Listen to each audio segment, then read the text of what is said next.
Hello and welcome to Smash Fiction Hard Choices, a podcast where we rank fuckability.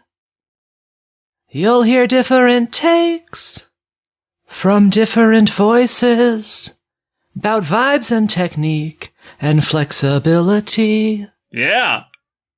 A difficult task with no end to the thorniness for amateur podcast comedians. Will we find what lies at the true heart of horniness as we search for the top, bottom, and median? 'Cause this month on the show, we're talking about cats. That's the play Cats and the movie Cats. Which one wears the best hats? Who brings you the most rats? Which one has the best lats? Average all of those stats.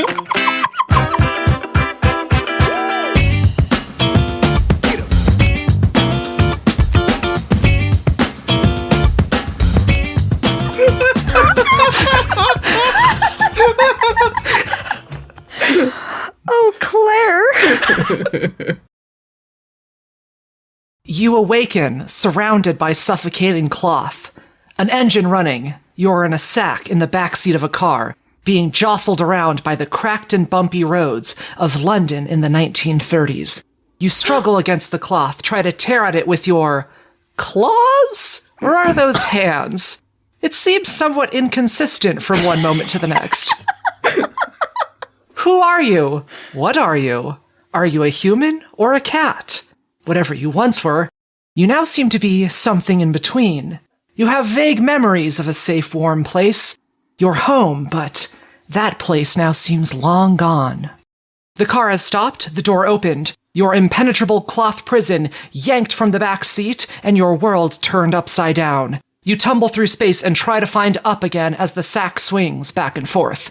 With a painful thud, you land on the wet road. You hear the sounds of high heels on pavement, getting more and more distant with each step. Your former owner returns to the car and drives away. You thrash around in the darkness of the sack for a while longer, until finally the cloth is split open and neon light pours in. Standing above you is, well, me. A fuzzy blonde cat girl with eyeliner, a spiky collar, and fur that's been dyed green in a few places. You ask, what's going on? Where am I? What am I? And I take a moment to explain things to you. You, little kitten, are in a podcast. You see, the hosts of Smash Fiction Presents Hard Choices decided to do an episode about cats, both the stage play and the 2019 film, but you see, they had a problem.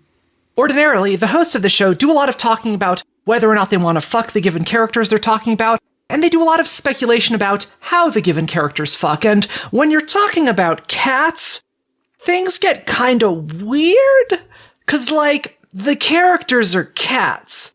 And they aren't just, furries, 'cause fucking furries, that's no problem whatsoever.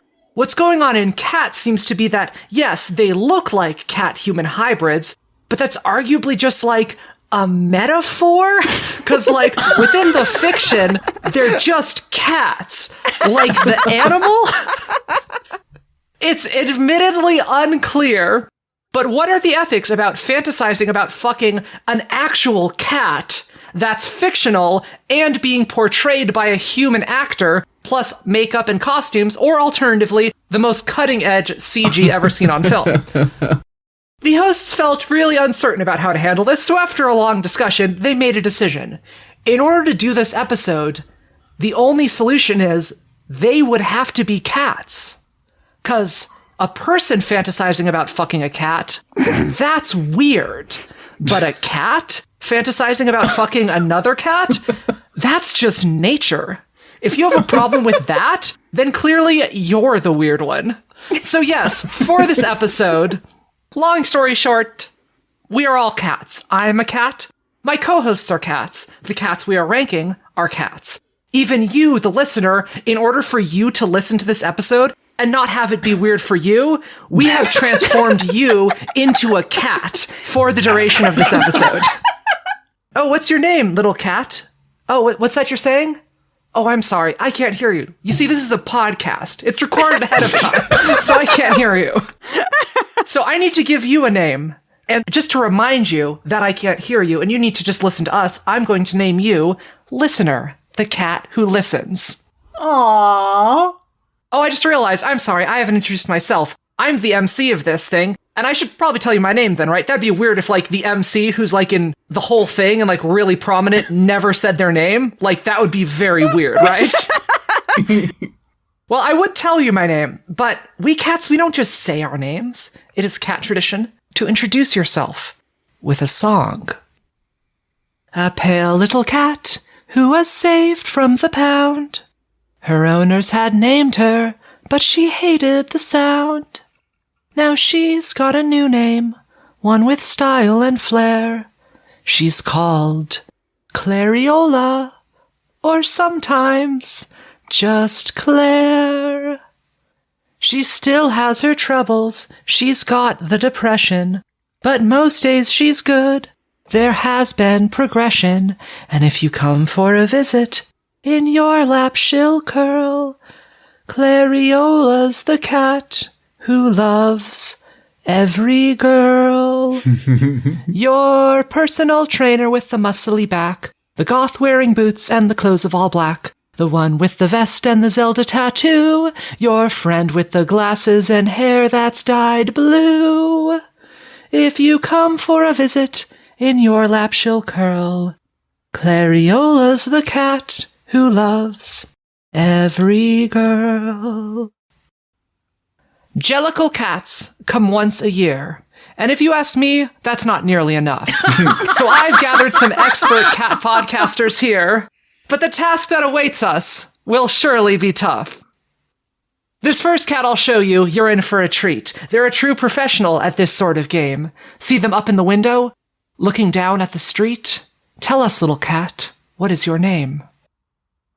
By day this cat might be cuddly and chipper, but by night they're a horny poster and shipper. Looking down from the window at the drama in the street, all the steamy romance stories of the cats in heat. And if a story's ending doesn't fill them with glee, they'll write a fix-it fic on Kitty AO3, sneaking up behind you to sniff you in the crotch. They're shipper Bob's, the cat who likes to watch. Oh, what's that in the distance? I hear another cat crying out. Are they in pain? Come, listener, let's go investigate. Oh no, it seems they're just complaining about wrestling. Tell us, strange cat, what is your name? If you see Grumble Miles on a moonless night, you may feel an urge to turn and retreat.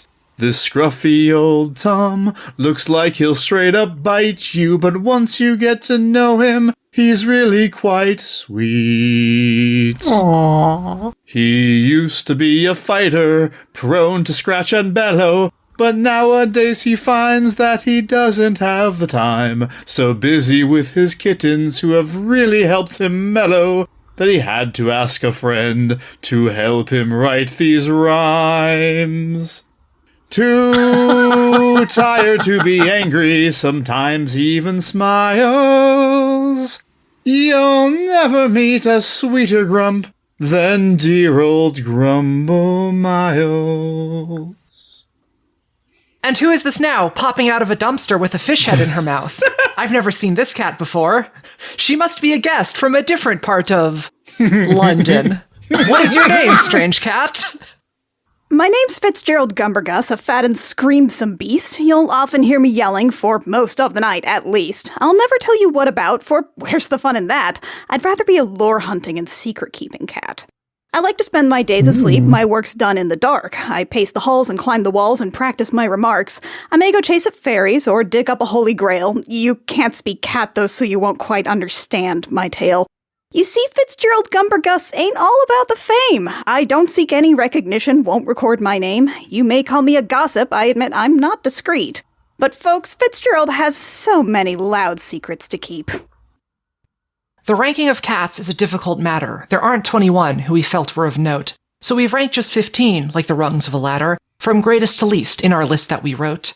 We'll start in the middle, that's at number 8, and list off the 7 we care for the least. Then we'll list 7 more who we think are just great. Once we reach the zenith, our ranking will cease. We'll keep our thoughts brief, a quick interjection, but get up to 3 times we can break this rule. We call it big feels, a deeper dissection of why they are hot or strange or a tool. Once all have been ranked, we'll put it together, seeing what is revealed when the data is weighed.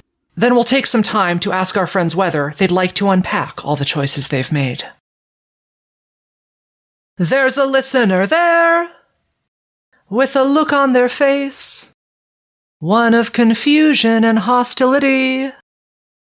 They probably know, but hey, just in case, Bob, can you define fuckability? They can look like a babe or look like a schmuck. Fuckability's all about how do they fuck. Let's say through some streak of luck the two of you fuck. Is it yummy or yuck, and how do they fuck? Before we go any further, let's just take a moment and everyone talk a little bit about your relationship with cats as, I guess, a media franchise. Who wants to go first? I saw Cats live on stage whenever I was about 13. It felt incredible. I got the cast recording, and then on what I would call a dare, watched the Tom Hooper film, and have never been the same since. Thank you. See, that's funny. My introduction to Cats was the Tom Hooper film, when y'all made me watch it for a watch party. And What? I was like, well, that was fucking awful. And then I saw the 1998 film stage play because during the pandemic, like Broadway or whatever was doing like free showings of various plays. So we watched the 98 stage play, and I was like, well, this is fucking amazing. And, the long story short, the rest is history. I have now written a 9,000-word fanfic combining cats and pro wrestling. Patreon.com/NXT Wrestling Fan. Annie? I have a contentious relationship with Andrew Lloyd Webber musicals. My first exposure to Cats in particular was when we knew the movie was going to be made. We talked about doing an episode for our show, I Will Fight You. I said, only if I can watch it in person with Kit, who likes cats. They got to slowly watch over the course of 2 hours as the horror crossed onto my face over the stage recording. And then a year later, I had an existential breakdown in a movie theater. Didn't we all? Yeah. Yeah, I saw the stage show as a kid, owned the VHS, watched it a ton, was extremely into it for like a few years when I was around like 10 or 12 or whenever that would have been, and then promptly forgot about it for a while. Then saw the movie, was semi-horrified, but I enjoyed the ride, and I've like, it's weirdly sort of rekindled my like Cats fandom though. I mean, my love for Cats is unironic, I think. Yeah. That's wonderful. I can acknowledge flaws in it, but it's not in it's so bad it's good for me. I think it's great. The songs are fucking great, man. Oh, yeah. No, it's a banger. That's how I feel about the musical. The movie is an abomination against God. It can be both. Now that that's out of the way, let's list off the characters that we're going to be ranking today, starting with some honorable mentions.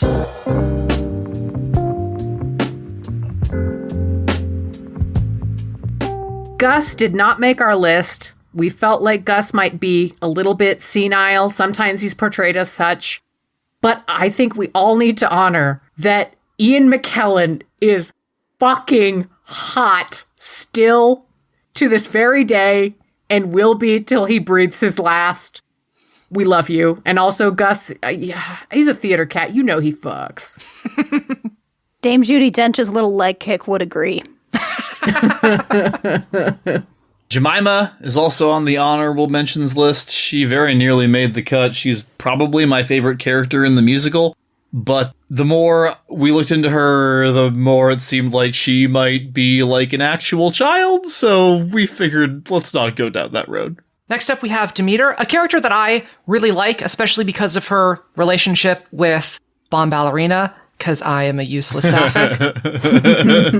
But we looked into her, and there's stuff in her character description where basically she was ambiguously abused in the past by McCavity, and that would ordinarily not be a disqualifier for a character, but looking her over, that's kind of the only thing about her character that is canon. Mm-hmm. She's not really like have other aspects to her character about that. It's just like abuse victim, the character. So felt a little weird about it, decided to go with some other characters instead.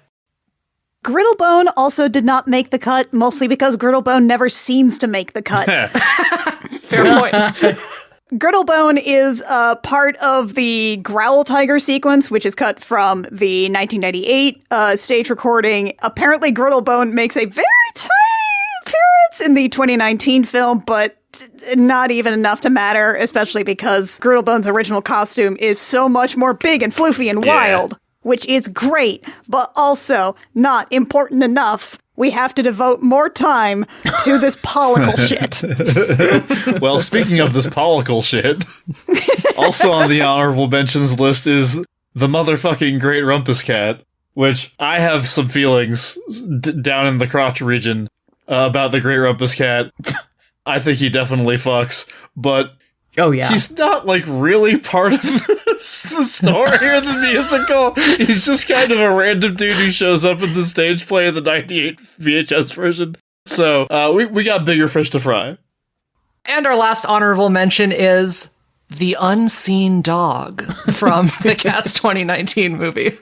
So in the Mungo, Jerry, and Rumpelteazer song, there's a bit where they're, sneaking around the house like the little cat burglars, and you hear a dog barking. And then, a dog is coming down the hall at them, and they close the door. And you're immediately thinking, well, what the fuck is that gonna look like in this movie? You hear a dog barking. It just sounds like a dog. Is it gonna be just a dog? Is it gonna be a human dog? How big is it gonna be related to the cats? Is it gonna be like a person who's like 15 feet tall? And we couldn't put the dog on the list just because there's not enough information about it. It is a cryptid, but we're very curious. And now for the 15 characters we will be ranking.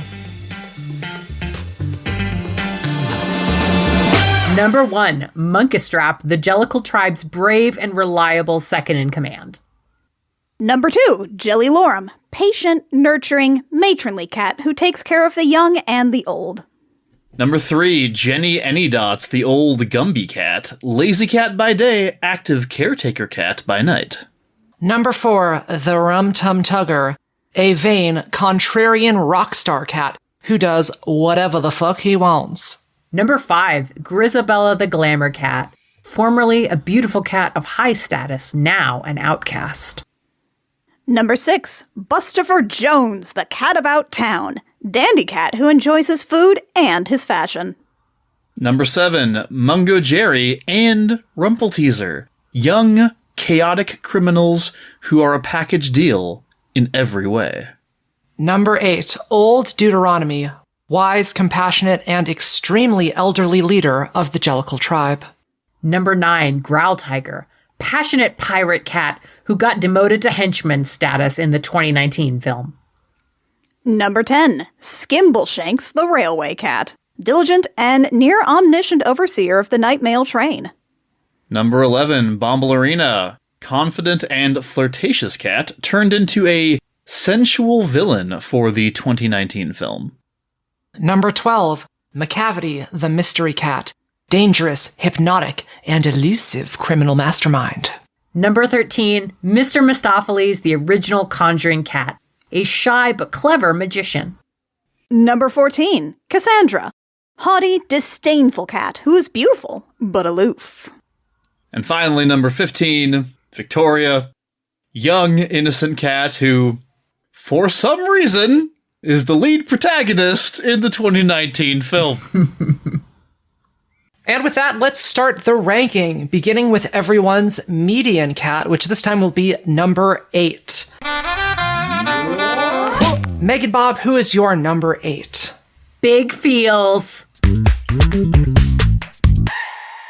Growl Tiger. Ooh. I want it so bad. I want this crusty old sailor cat. But I really think he's gonna make love and it's gonna be kind of mushy and gentle. Okay, I do not hate soft focus sex, but I damn sure hate it when it's Ray Winston. I'm sorry. All right, Miles, your number 8. I just want to preface this by saying I am completely basing my rankings off the musical. I am attempting to purge the Tom Hooper film from my memory. So, for the record, I just think Ray Winston's hot, but I'm weird. that's fine. I think Idris Elba is hot, but still, number 8 is McCavity the Mystery Cat. Oh, damn. So I don't want a relationship with this asshole, but for a single encounter, I mean, he's broken every human law. He breaks the law of gravity. That has applications. He's suave, but also a monster of depravity. So, like, just sign me up for, like, one night of freaky shit. All right. All right. Annie, your number 8? Honestly, I organize my list around who my middle of the road is, and honestly, it's Munkus Trap.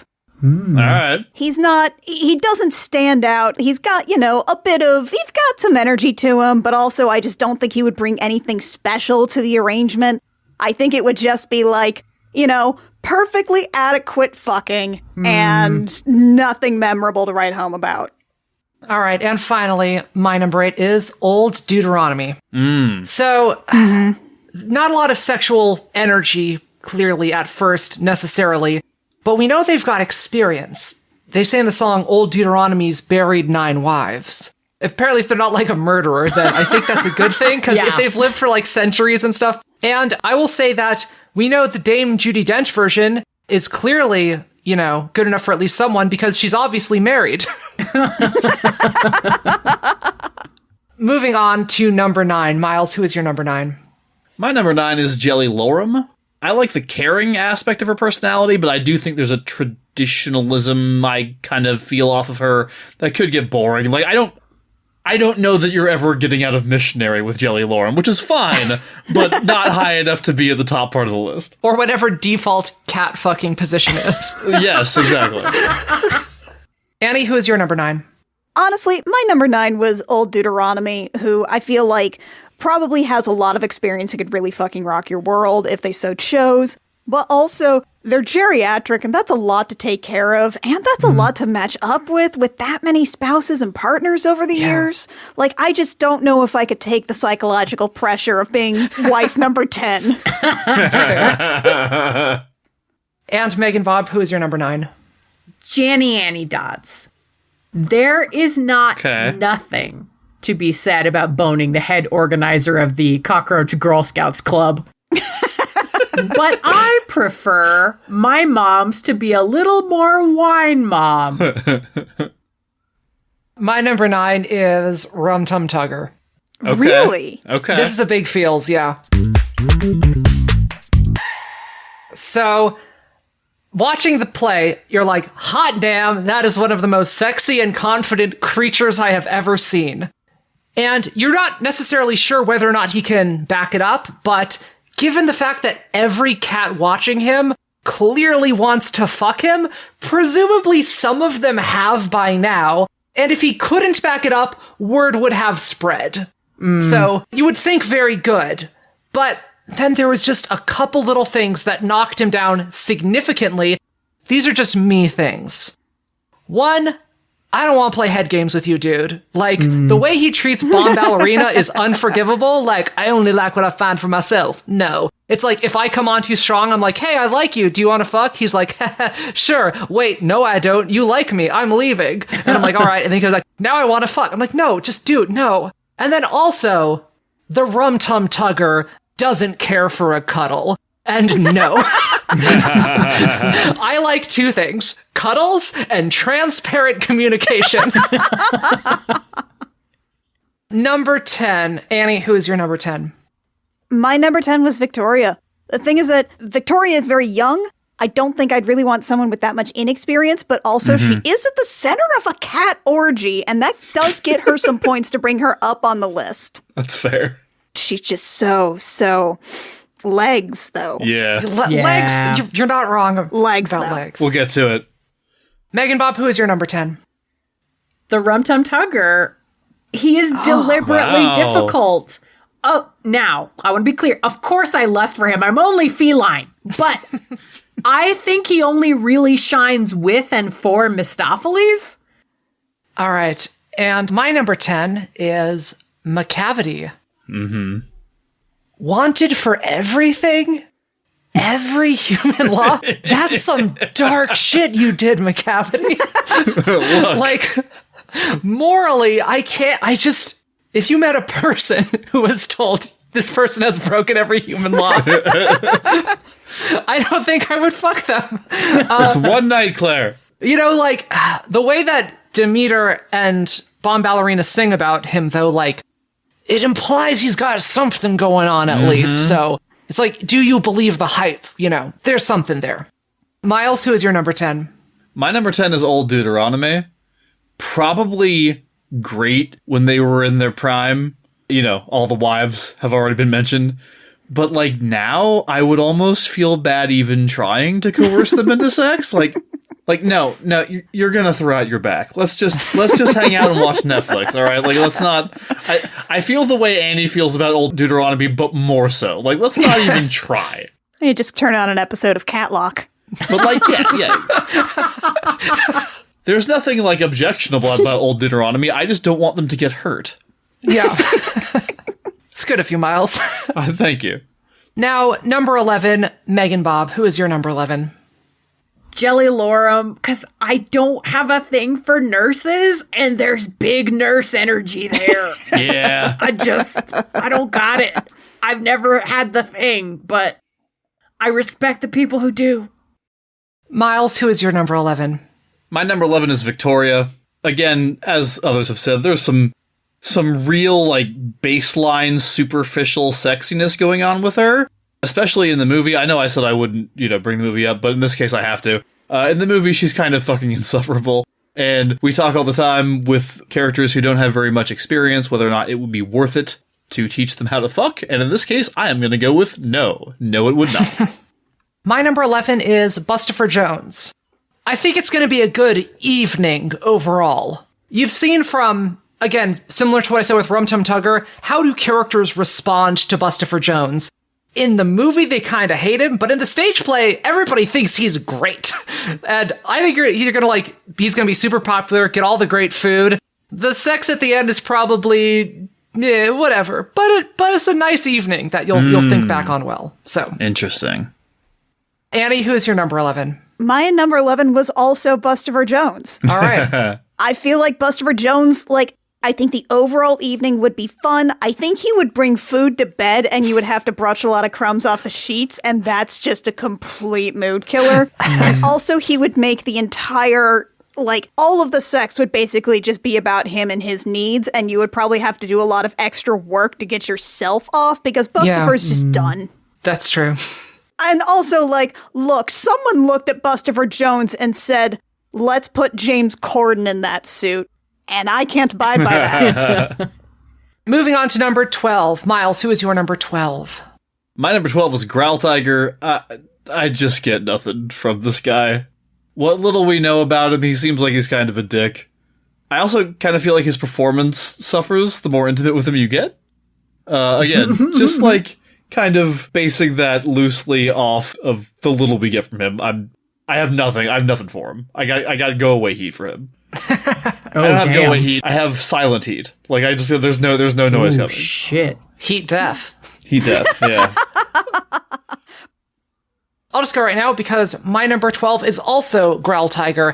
Nice. I think I'm slightly more positive on him than Miles. I think this is the lowest on my list that is still would fuck. Mm-hmm. He's the closest thing we have to a monster. And I'm not a monster fucker. So I'm not curious. Annie, who's your number 12? My number 12 is Jenny Anydots. I just feel like she has a lot of personal projects going on, and I don't think she would... I don't want to be another project. I don't want to be one of her little gimmicks. And also, when she has such a completely different energy in day versus night, it's exhausting to keep up with. I'm not up for it. Wonderful. Megan Bob, who is your number 12? Ooh, Skimbleshanks. Wow. Take it back, Megan Bob. Wow. Take it back. I want to be swept off my paws, not treated to a lecture about punctuality. You look super cute in a waistcoat, but that's not enough. Wow. Wait till let's unpack that, Claire. Hold those feelings in. All right. Moving on to number 13. My number 13 is Jenny Anydots. The Rebel Wilson version is just really annoying. Her comedy is not great.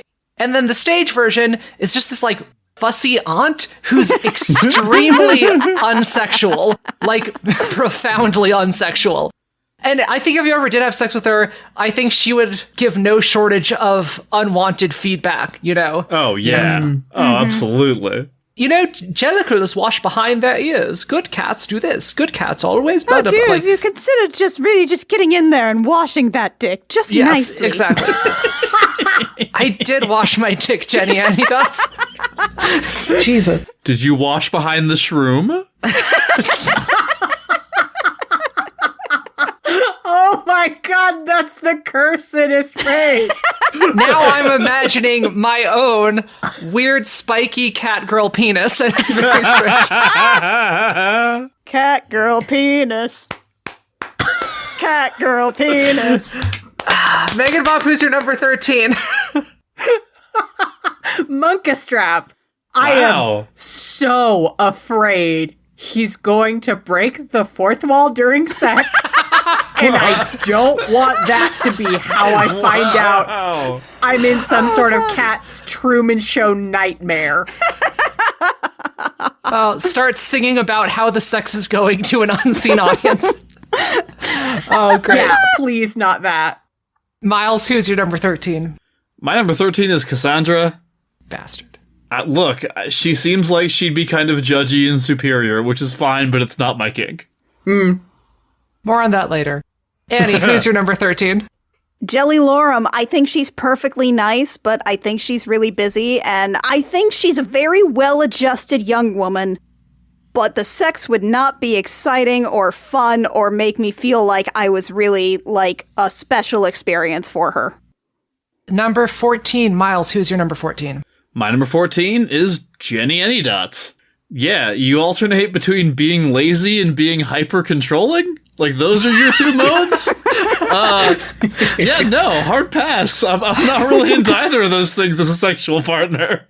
Annie, who's your number 14? Grisabella. Grisabella, the glamour cat. Look. Grisabella. All right, I'll call Big Feels on this one.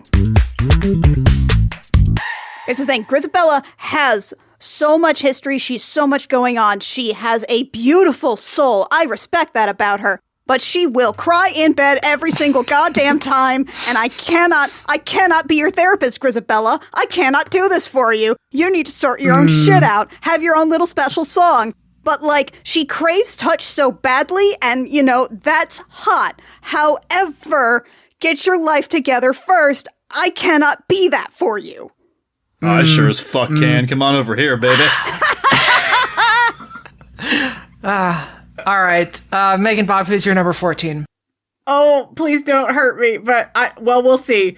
Mungo, Jerry, and Rumple Teaser? Wow. My. Wow.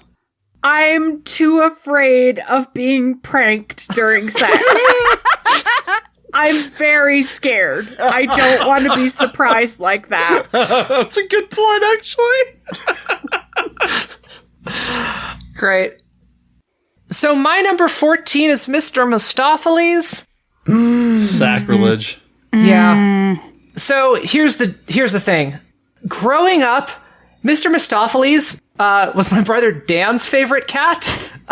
We real deep on we really like cats. Much like everyone has like a favorite Ninja Turtle or a favorite this, and then you just associate the character very strongly with the person. I cannot look at Mr. Mistopheles and not think about Dan. Yeah, that's legit. Right. You know what? That's an unassailable reason. I don't even know who the person is on the inside. He does his dance and his spark. I don't know. I got my own shit to work through before I can think about fucking Mr. Mistopheles. This is just a me thing, though. Thank you. This is a safe place. I appreciate you sharing this. All right. Moving on to number 15, which is the bottom of the list this time. Annie, who is your number 15? Mine's Cassandra, mostly because I just don't have that many feelings about her. I mean, she seems nice, but also, like, she wants a lot from you to really pursue her, and I'm just not really into that, and she just doesn't really pique my interest at all. Wow. I mean, I'm queer, but... All right. Megan Bob, who is your number 15? Victoria, because I don't think there's a horny monster in there waiting to be unleashed. I think there's just more ballet numbers. My number 15 is also Victoria, and it's one of my big feels. So I know we're supposed to pick our favorite version of the character, but I just can't. The stage version is kind of nothing, and the film version is so bad that she's just erased the other one from existence in my mind. Think about the person who would watch someone sing Memories, a beautiful, tragic, and wonderful song, and then walk up to that person like they're covered in dirt, they're lying in the street and crying, and then you sing Beautiful Ghosts at them. Which is the point of the song is, look, I know that things are really tough for you, you old homeless woman who everyone hates. But things are really hard for me too. A young, hot, white-coated ballerina lady. Because you see, nothing has happened in my life, so my life feels so empty. But you have all of these memories to keep you warm at night. I wish I had those memories of good times.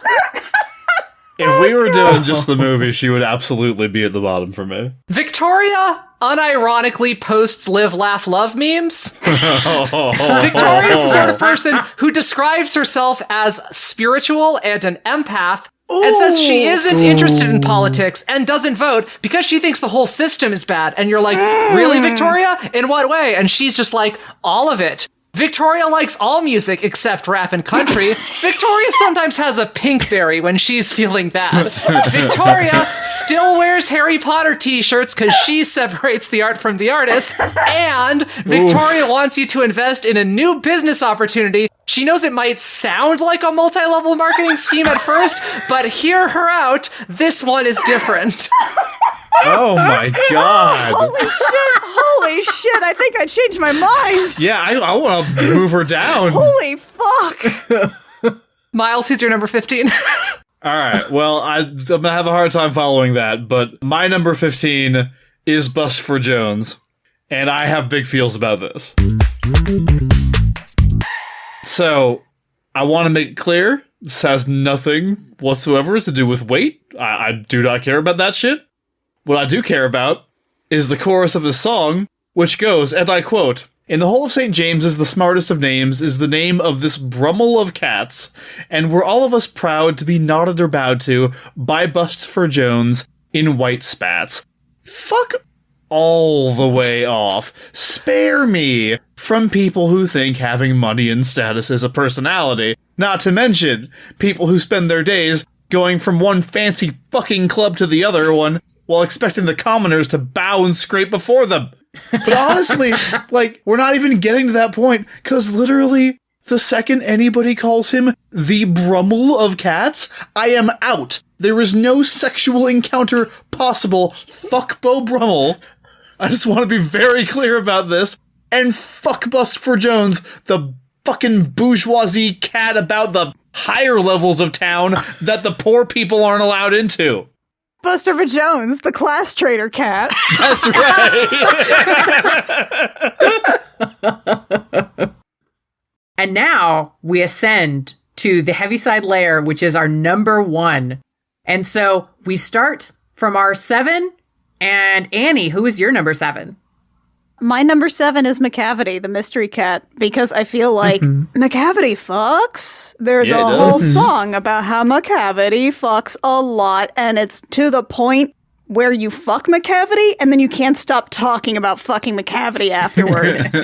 He's not a sensitive enough lover to really make me want to put him higher on the list. But the experience of someone who has broken all of the laws of sex, space, and time. Goddamn right. Also, Idris Elba gets some points in there, but only for his voice because he's Idris Elba. But also, it's the least sexy Idris Elba ever put to film. I know. It's a tragedy. All right, Claire, who's your number 7? My number 7 is Jelly Lorem. She's got mom energy, as we established, but that's not the worst. I've fucked some moms in my time. She's not the most outwardly sexual character, but she's sweet and caring, and that's nice. She seems like a good person. And I like nice, good people, and that is all. All right. Miles, who's yours? My number 7 is Skimbleshanks, the railway cat. Oh. Much like Megan Bob, I don't know if I'm into the I have to control everything personality, but do you know what I am into? Fucking on a train. Especially when there's no chance, none, of being interrupted, because you're fucking the person who runs the train. Pun absolutely intended. Yeah, no, I want to fuck on a train. I love trains, guys. So that's all there is to it. You're just one show over from the one that you want, which is Starlight Express. Well, I was going to say, this is London, presumably, so it's not an American Amtrak train, which is good, because you get something from that. You pick something up from that sex. Oh, dear. Oh, Amtrak. My number 7 is Cassandra. She sings, "Were you there when the pharaohs commissioned the Sphinx? I headcanon that she was, and I want to fuck a Highlander." So there you go. Now, number 6. Miles, who's your number 6? My number 6 is Munkustrap. He's authoritative, he's reassuring, but most importantly, he only ever sings about the other cats. He never sings about himself, which suggests that he's very giving in bed to me. So, just a ridiculously low floor for this very selfless, noble, reliable cat. Reliable in bed. Annie, who's yours? My number 6 is Skimbleshanks the railway cat, because, listen, I know that he's pretty high maintenance. He's probably got a lot that he really wants to do in bed, that he's gonna do in bed. But also, I appreciate someone who could keep up a rhythm and... That's true. Yeah. Oh. Yeah. Oh, Yeah. please, sir, rail me the railway cat! Yes.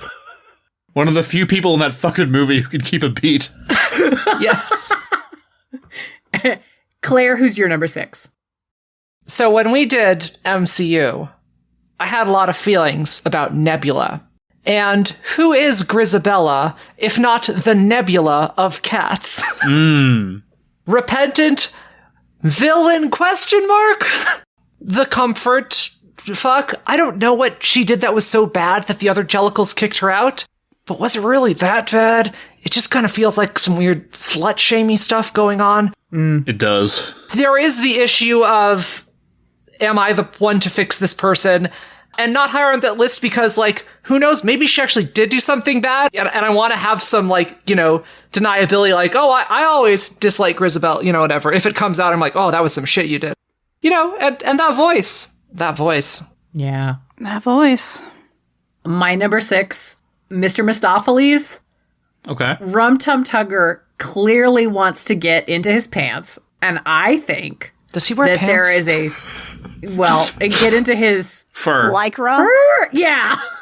I think there might be a threesome on the table if I play my cards right. So whatever's going on there, I kind of want in. So I'm 6. I will hang on for 6 then. All right, number 5. Annie, who's your number 5? My number 5 is actually Mr. Mistopheles for very similar reasons. Ooh. Listen, he's a magic cat. He's the closest you're gonna get to a really good supernatural fuck, and I love me a supernatural fuck. Yeah. He is a little lower on the list for me because I think as much fun as you would have with Mr. Mistopheles, in the back of his mind, you would both be comparing each other to the Rum Tum Tugger, Mr. Mistopheles' boyfriend, aka also husband sometimes. I'm glad we all agree Yeah. on this. I think you would just get way too up in your head about it. Now, maybe if there's a threesome later, hey, let's fucking talk. Yeah. Claire, who's your number 5? Cassandra.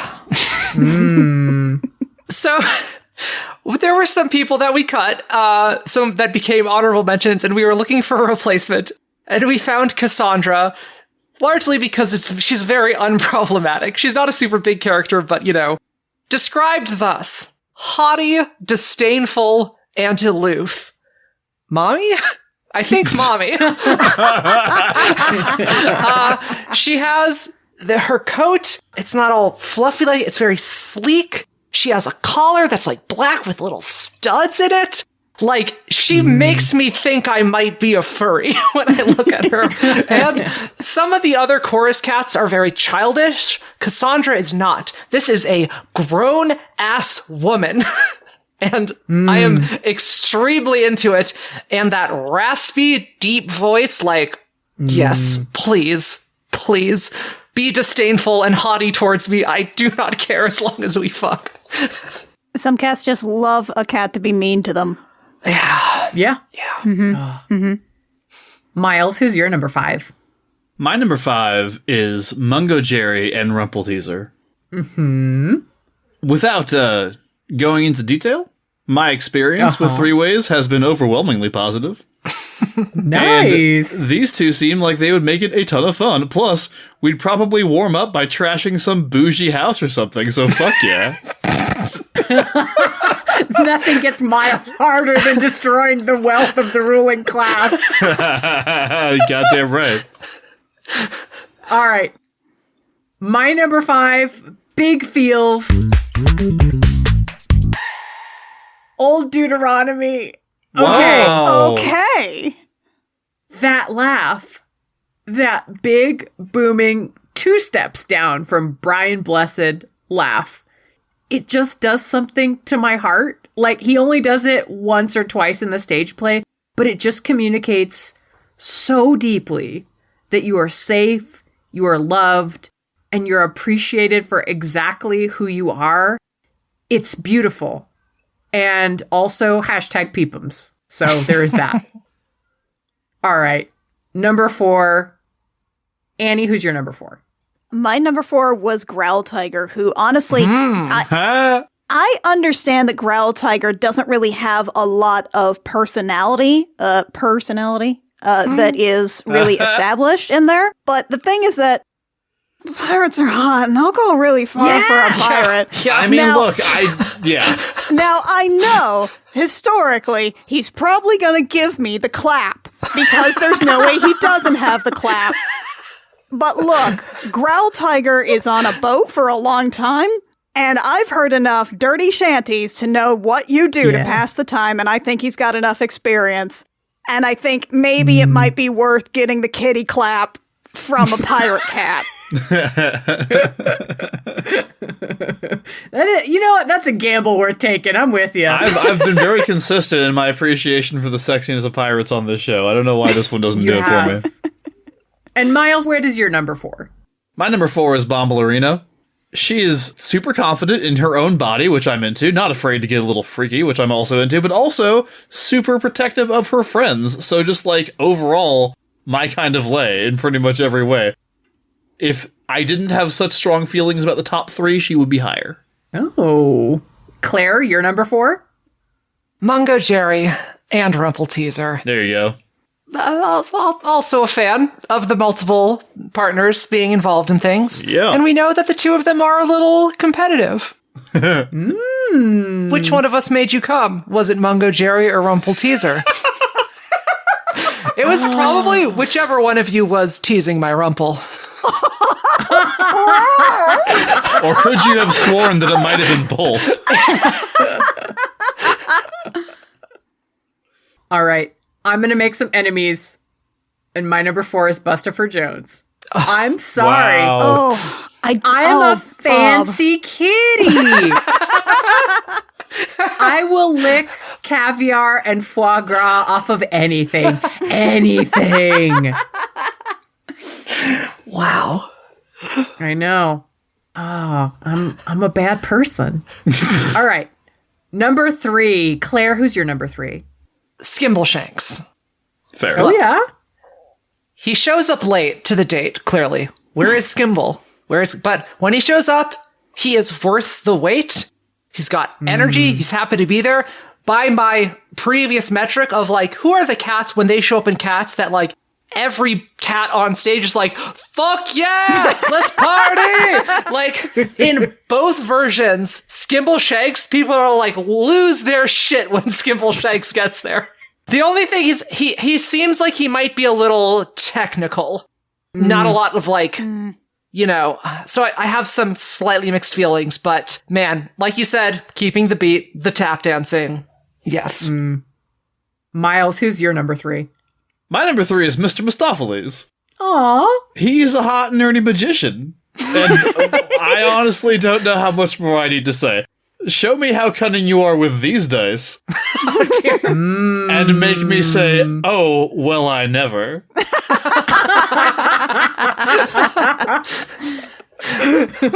Annie, who's your number 3? My number 3 was Bomb Ballerina. Honestly, it's not even any one thing that I can really pick out about her, but I feel like she has the combination of confidence, of sophistication.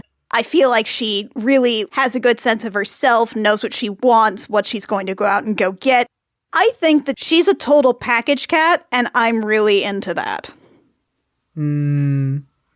My number 3 is Grisabella, and I could write like a small novel about my Grisabella feelings, but suffice to say, they're strong and they're weird and they're sensual, but not outright horny. So it felt like 3 was the right call. If you want more details, I guess let's unpack that, but there's not enough time. Moving on to number 2. All right, we're closing in on the heaviside layer, guys. Okay, Claire, who's your number 2? Monkastrap. Oh, Wow. damn. Y'all are sleeping on Monkastrap. Interesting. If he did have a song, it would be called Monkastrap, the Service Top Cat. Oh. He will make sure that you have a very good time. The only downsides are, 1, you will probably get midway through the date, like your first date, and be like, oh shit, what is his name? Did he tell me his name? Oh god. Oh, and then you're trying to figure out how to ask because you've never actually asked. And then also, if it does last longer, at a certain point, I feel like I might be saying, but what about you, Monkastrap? What do you want? And I think it would eventually start to make me uncomfortable, but come on, Monkastrap. Miles, who's your number 2? My number 2 is the Rum Tum Tugger. Mm-hmm. And I have big feels about this. The reason I have big feels about this is because I totally understand where y'all are going in terms of he was ranked a little bit lower for a couple of you. Besides the fact that his relationship with Mistopheles, which we all agree is a thing, but when we're doing hard choices, I refuse to consider canonical relationships and whether or not they're thinking about somebody else or all any of that stuff. Because the presumption is that they are into me, right? So from the perspective of just his song, the song that he portrays to the world, it seems like he might suck. The whole, I just do what I want thing, not super promising in terms of a bedroom partner. But y'all, it's a front. He's fucking insecure, and he's putting on this big show to talk about how I only want what I find for myself or whatever. And then, he's just putting on a show. You watch how that cat looks at Mr. Mistopheles, who he is in love with, to be clear.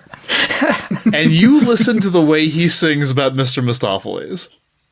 If the Rum Tum Tugger is into you, and again, that is the presumption, he is fucking into you. And I think all of that selfishness, that external, superficial selfishness just falls away, melts away in the bedroom, and he's just all about making you happy no matter what. Aww. This is my interpretation of the Rum Tum Tugger's character, but I think it's backed up in evidence, and he's number 2 for me. That's lovely. Plus, he's the fucking Rum Tum Tugger. He's super hot. What are you people doing? He's super hot. He's so hot. All right. Annie, who's your number 2? Oh, my number 2 are the best 2, Mungo Jerry and Rumpelteazer. Oh, yeah. Yeah. I mean, lots of the reasons that we have already gone through when they have been lower on the list, because, look, they are gay, they do crimes. They do crimes right. and are gay together, and they fuck you. And, look, the raw sexual energy of these 2 cats who are perfectly in sync and will absolutely ruin your entire shit if they get half the chance is off the fucking charts. Mungo Jerry and Rumpelteazer can do complex acrobatics, and they will do that in your ass or your vagina or whatever you want them to do with your dick. Yeah. All right. My number 2, big feels. Bomb Ballerina. She is your wild ex that has a past that's crazier than yours and is super happy to create some new memories with you. And she's the kind of person who, if she wore clothes, it would be like a denim jacket with the sleeves torn off and a crop top and like high-waisted leather pants. And I am mashing the buttons on my phone for this booty call. Call me Bob Ballerina. You're so beautiful. And now we've done it. We are at number 1. Claire, who is your number 1? So I am at the little kitty milk bar, and suddenly there's, some asshole, whatever, Rum Tum Tugger, or, Buster Jones, whomever, talking to me, and suddenly a powerful Futch top walks into the bar, comes up to me and says, "Is this guy bothering you?" And her name is Bum Ballerina. Yeah. We don't have much about her. She doesn't have her own song. But we have her relationship with Demeter, which is very protective and very sweet. And her voice, her everything. Sometimes I have to be true to myself. So sometimes I have to have a big intellectual reason. This is just my feelings. These are just my very large, very gay feelings. It's legit. Miles, tell us about your large feelings. Who's your number 1? Well, it's funny you should say that because I have one more big feels for you here. I'm sorry, what was that? You're feeling unloved and rejected and you want somebody to make you feel like a part of a community again by touching you? By touching you, which is a thing that I love to do to people. In any context, sexual or otherwise. Get the fuck over here and let's make some memories. My number 1 is Grisabella the Glamour Cat. Aww. That's all I got. I know I said big feels, but that's my big feels. She wants to be touched to be part of the group again, and I'm about it. I'm so happy for you. All right. Annie, who's your number 1? Listen, I think Miles and I understand each other when it comes to the Rum Tum Tugger, the cat who fucks. Goddamn right. Listen, you see that guy in the background the whole fucking show. You look at him. He is endlessly part of the group. He is clearly one of the people who is one of the hierarchies of the cats. He has this special little nod with old Deuteronomy. They greet each other as peers, as friends, as brothers. The Rum Tum Tugger is absolutely somebody who likes to put up a big front, but is extremely sensitive. He understands. He knows people. He guides. He leads. He just doesn't need to be in the spotlight for that. He chooses the spotlight for himself in a very specific point, but that's just really to just play up a game that he plays. That man pines. That man keens. That man has hip gyrations for days. That's right. These are all very good points. He's the cat who fucks. Yeah. The cat who fucks. And my number 1. Because look, y'all. Bob's number 1. This is a night for bad decisions. I knew it. I fucking knew it. Hey, let's do it. McCavity. Because look, call me basic, but I have always wanted to fuck on a pile of stolen goods. And he rarely kills people. Jeez, Mom. God. But he has. Look, I like an air of danger, even if it's a little murdery. Look, I was preemptively, getting ready for Let's Unpack That, and I was like, I gotta remember where Bob put McCavity, because, I have to ask them why they're not the number 1, because they're literally the mystery cat, and Bob's thing is a mystery, and I was like, you know what? I don't think I've heard Bob say that name yet. Miles did the complex equation of 1 + 1 equals, oh yeah, that's what Bob's boner looks like, isn't it? And on that note, I think we all have a lot of feelings about all of this. So let's get deeper on some of those feelings with a round of Let's Unpack That. Miles, I know your feelings about pirates. They are well established on the show. Yeah. You said specifically that you got nothing from Growl Tiger, except that he seems kind of like a dick. But I was curious about where that's coming from, because he just seems kind of, I mean, in the movie anyway, like kind of a sad guy. It's like, oh, I wanted more from life, and this is what happened to me. It's tough because, like, he's not in the stage show version that I'm most familiar with, which is the 98 production. And he's, like, I don't remember him really, like, in the movie. So, like... Yeah. I think the reason that he's so low for me is because he's kind of entirely theoretical for me. So all I really had to go with is, like, the descriptions that were online, and it was like, all right, well, he gets mad at his crew, and he falls in love with this woman and pursues her. And I was like, all right, well, that seems like a pretty basic dude. Like, I don't know. I just think it's, like, the lack of context. I think it's that I can't visualize him. Like, I don't even remember what he looked like in the movie. So it's hard to get any sort of... Google some pictures of how freaky Ray Winston looks in that fucking cat CGI, because it's Megan pretty Bob, bad. The day I Google image search the fucking Tom Hooper Cats movie will be the day that you find me in hell. I am never looking at that movie again if I can help it. I'm sorry. Oh. You're right, because I keep forgetting that I want to gaze into the void and see what happens. Not everyone and does, not everybody Bob. enjoys that. I have watched the 2019's movie in the past week twice. Oh, my. wow.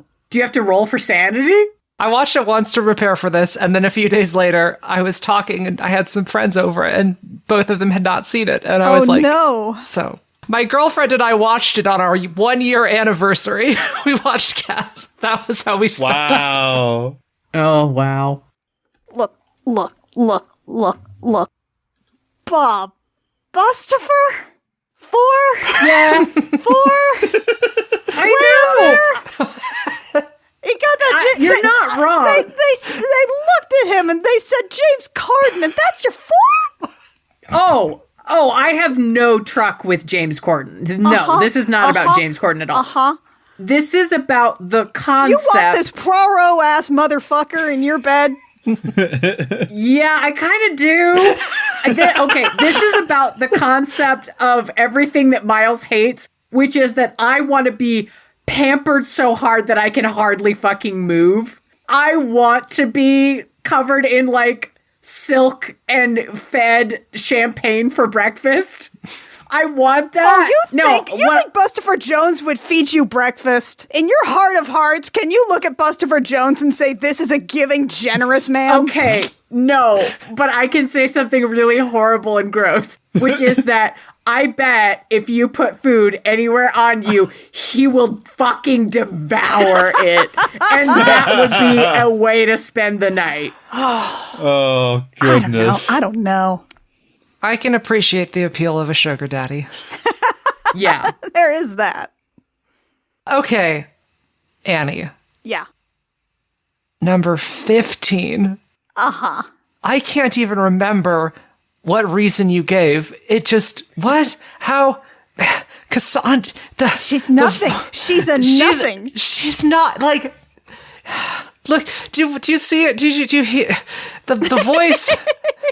Just three words. That Three Eartha words. Kitt slightly Haughty, voice. disdainful, and aloof. That does not, like, at least bare minimum middle of the list for this, like, very dommy, the collar, nothing. Nothing? Look, I am with you on the collar. I will give you that 100%. But, like, a woman who is mean to me, I'm bringing a lot of anxieties already to the table when it involves a hot lady.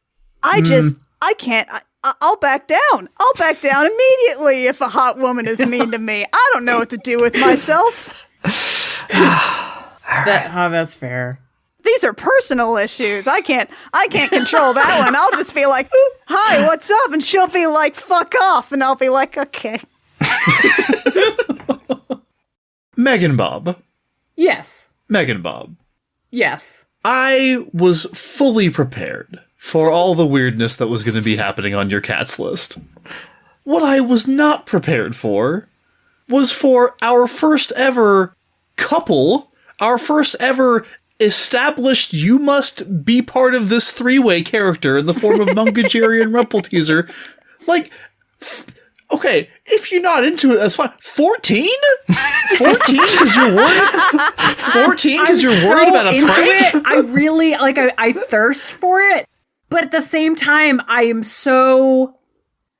think I fear being left out, if that makes sense, which you're right. The premise of the show is that they're into me. And so that theoretically wouldn't happen. But I would be afraid within a super established couple that they would be like, that I would be like a prop to the thing, I guess. They're an established crime team at the very least. And I get it. Like, I'm very big on they're gay, they do crime. That's highly appealing. I just don't want it all to be a joke. Like, I don't want to be invited to the prom as a joke, guys. I don't want to be invited to the prom as a joke. So this is about my deep-seated fears. All right. This is why I didn't have the confidence to put them higher. But I want to put them higher. I want to be railed by these fucking crime gay cats. That's fair. All right, I have completed my calculations, and I'm ready to present the aggregate list. Let's get it. I will go from bottom to top here. So, number 12, our consensus least desirable cat is Victoria. Number 11, Jenny Any Dots.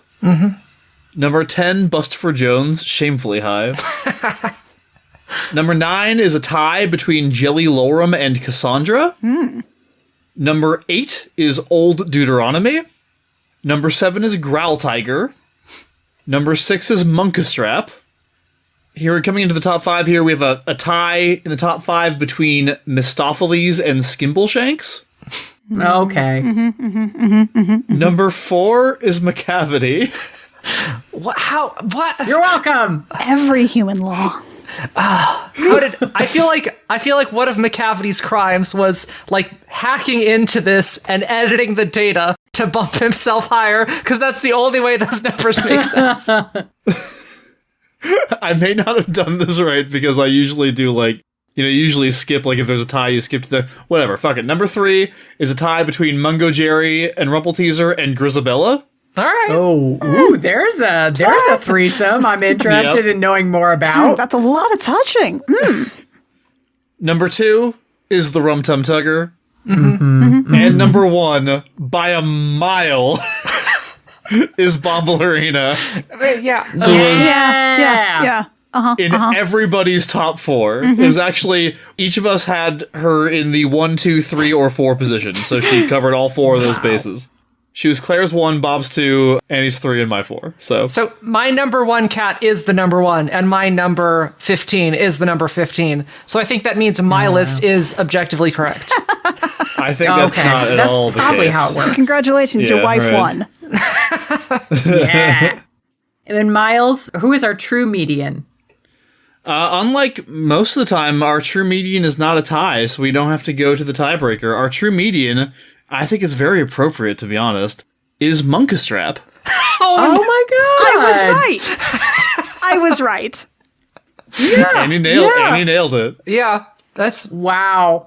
He's perfectly adequate. Yeah. I feel good about that. It feels right that this sort of narrator cat landed as our median and is our representative of the sexual world of cats. now that we have that out of the way, if we had to attach a number to this swirling chaos that is the setting, one single number to scientifically rate the indefinable sexual maelstrom that is cats, what sort of number would everybody put on this in terms of the sexiness of cats from 1 to 10? Speaking for myself, I think it's like a 9.5. Wow! Like, I'm looking down my list here, and like, of the 15, I'd fuck like the top 13. Damn! Like, Wow. I wouldn't be super into, like, 12 and 13 or whatever, but, like, I would. There's only 2 characters, those being Any Dots and Bustopher Jones, and I'm just like, no thank you, go away. Like, this is an extremely hot universe. I think I have to say a 7, because it is hot to me, but it is not overwhelmingly hot to me in the way that some others are. So high, but not the highest. But I still fuck those cats. I think I'm also going to give this a 7. I think that's a good place for this to come in. Everything Bob said. There's a lot of sexuality going on in here. There's some duds in the bunch, though, and it is a little weird, usually in a good way, sometimes in a confusing way. I mean, I think I'm also coming in like right around a 7 because here's the thing, is that there is a lot about cats that is hot, but I think there is more about cats that is horny. And I think that's a distinction. There's a lot of horny energy in cats, but I think it gets knocked down a couple of pegs for the sheer mind-numbing terror that can come with cats. And I think we all need to have a healthy respect for that. And yes, terror can really just really amp up the experience. Bob, you're going up to 8 because of that, right? I know. I was like, actually. But I don't know if the amount of horny really transfers over in a 1-to-1 to the amount of hotness. Okay. Look, I will be fine being the only person on this hill. I don't care. Who will fuck almost every cat. I should point out, if we're considering the Tom Hooper film, it's a 1. Oh no, you don't have to. It's a couple you're clicks, allowed to have you're allowed to have only the PBS cats. All right. And finally, what did everyone learn this week?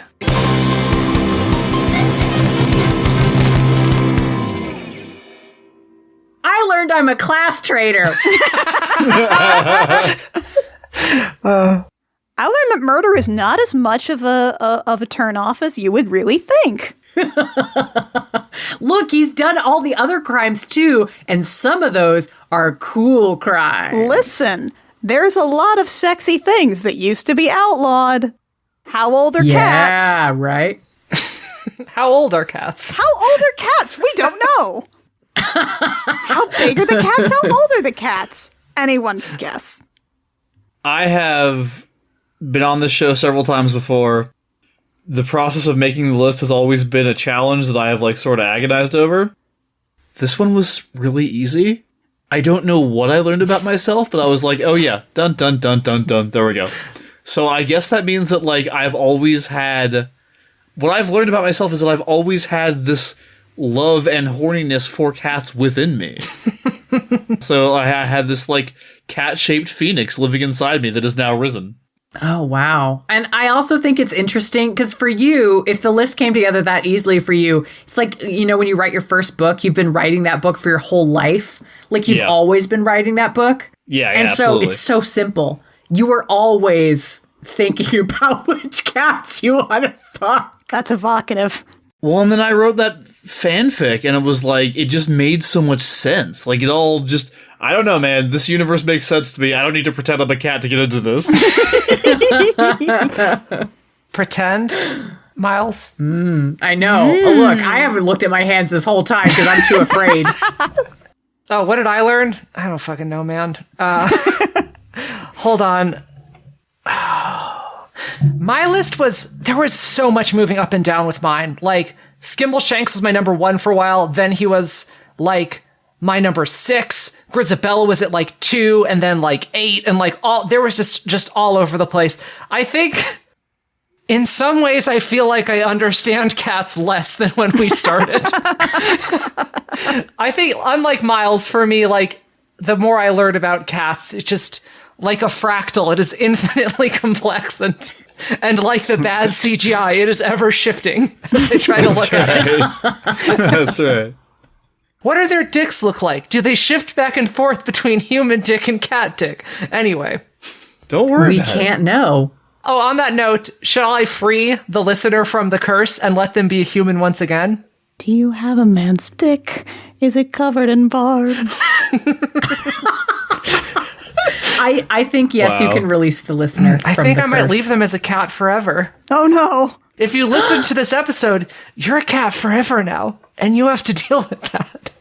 Oh, Claire, that's too cruel. That is too cruel. They need to look at their hands, Claire.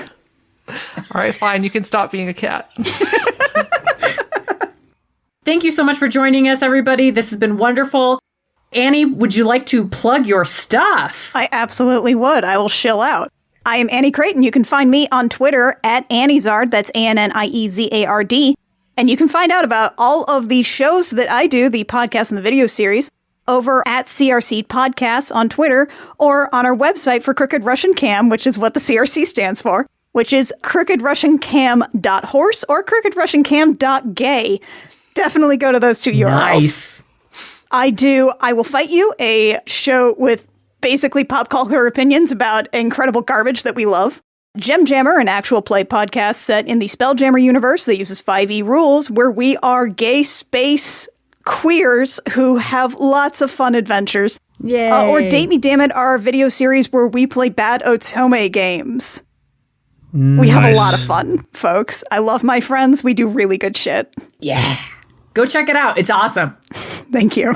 Go learn about My Immortal. It's crucial. It's your pop cultural education. If you also have opinions about Skeletor like Megan Bob and I do, there's a real early episode about the He-Man She-Ra Christmas special where I have Skeletor opinions for a good 5 solid minutes.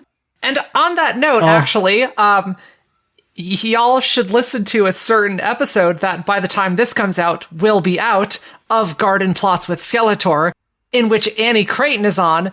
And if you like podcasts where Annie Creighton pretends to be a cat, you should listen to this because Annie Creighton is on episode, is it 15, 16? Episode 16. Of season 2 of Garden Plots with Skeletor, where she plays Catra, and it's great.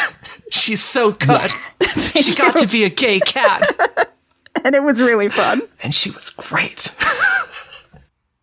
Thank you all so much for listening. We appreciate it. And now you are free to roam the streets of London, meowing and knocking over milk bottles as your heart desires. So, meow. You are now a human, though. Yeah, but you can still do that stuff. You know, go knock stuff over. Just do some crimes already. Yeah, go do cat crimes. Bye.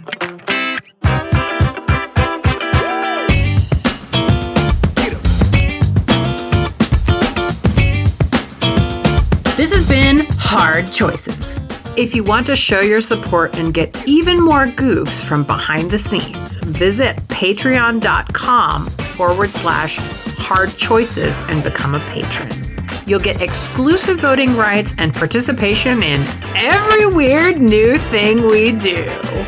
If you like the show, please consider leaving a 5-star rating and review on the podcatcher of your choice. It shows people what's fun about the show and makes it easier for others to find it too. Hard Choices is produced by Megan Bob. Our theme song is Funk Me by Soundroll. This piece and all music used in this production is licensed through Uppbeat. You can find details in our show notes and listen to more great tunes at uppbeat.io, spelled UPPBEAT.io. The Hard Choices logo is designed by Claire Mulcairn. If you'd like to get into touch with us, look for the Smash Fiction Fan Faction on Facebook and join the conversation. Thank you so much for listening and hanging out with us.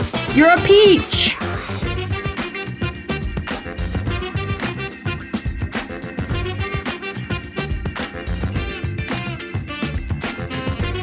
So I have to tell you guys a story. It's related to cats, the play. Yeah! I was dating a girl, previous girlfriend, not current girlfriend, who, delightful person. She told me about a story where when she was like 12, she went to go see Cats live. And she said she was sitting in like the front row or something like that. And they do things where like the cats come out and like interact with you and like do all sorts of stuff. And at one point, there was a very attractive lady dressed like a cat in a little spandex suit, crawling on her fours in front of this like 12-year-old little egg trans girl, walked over and bit her shoelaces in her mouth and pulled and like undid this girl's shoelaces. And then she said, and I felt nothing.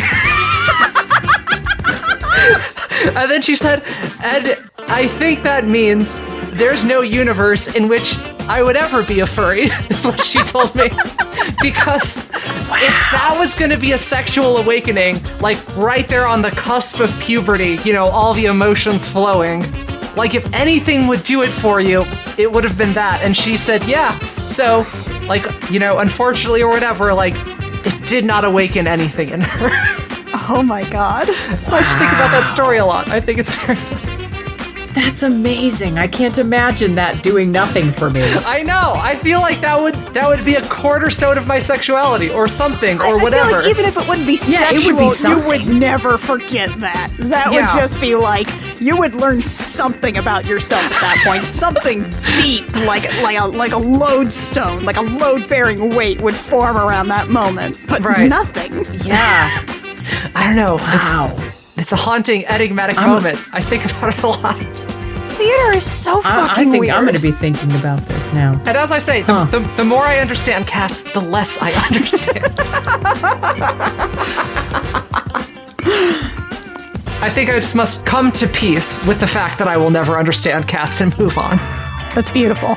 Sort of. Maybe. That's something. I want to let you know something about Andrew Lloyd Webber. Whenever he wrote this, he had written some other musicals, and his friend, you know, they'd been well received, and his friend came to him after he wrote Cats, and it was like, Andrew, this seems so weird to me.